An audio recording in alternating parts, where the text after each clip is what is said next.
Hi, my name is Paul Sargent, and today we're going to be talking about how to limit power in government. Now, governments need to be limited in their power. Governments with unlimited power, which we'll talk about next time, can be a real problem for the citizens living in the society. And so, it's a good idea to limit the power inside of your government. Well, how do you do this? The best way to do this is to understand there have to be shared powers. In other words, power has to be shared among different groups inside the government. And really, there are two ways to do this. Number one, you have to have a system of separation of powers. This typically will divide power into three different types. You have legislative power, which is the power to make laws that govern the country. You have executive power, which is the power to carry out those laws, to enforce those laws. And then you have judicial power, which is the power to interpret laws and to punish people who break the laws. And that's what we've done here in the United States, is broken out into a separation of powers. Now, this has to be done in a constitution which clearly defines the powers of each branch of government.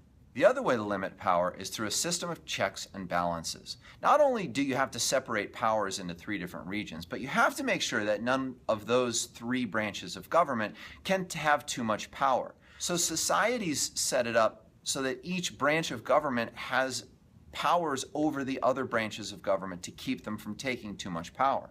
A great example of this is this. If Congress decides to pass a law, it has to be signed by the president. They both have to be in agreement.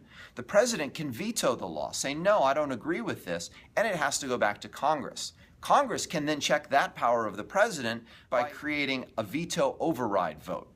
If a 2/3 majority in both houses of Congress says we still want this, it overrides the presidential veto. So where does that leave it if it's not a good law? Well, the judicial system.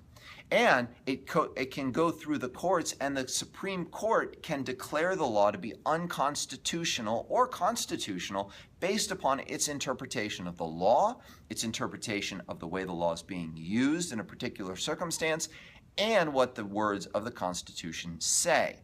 How does the president check the judiciary? Well, he appoints the people who are on the Supreme Court. Those appointees then have to be confirmed by the Senate. So you can see each one of these branches of government has checks on the power of the other branches of government. Now, again, in order to make this work, you have to have a constitution that clearly defines which branch has which power and what the checks are on the powers of the other branches of government. So basically what you do is, through a system of checks and balances and through a system of separation of powers, governments limit the power that individuals can have inside a society. So that's it for today. My name's Paul Sargent. Thanks for watching.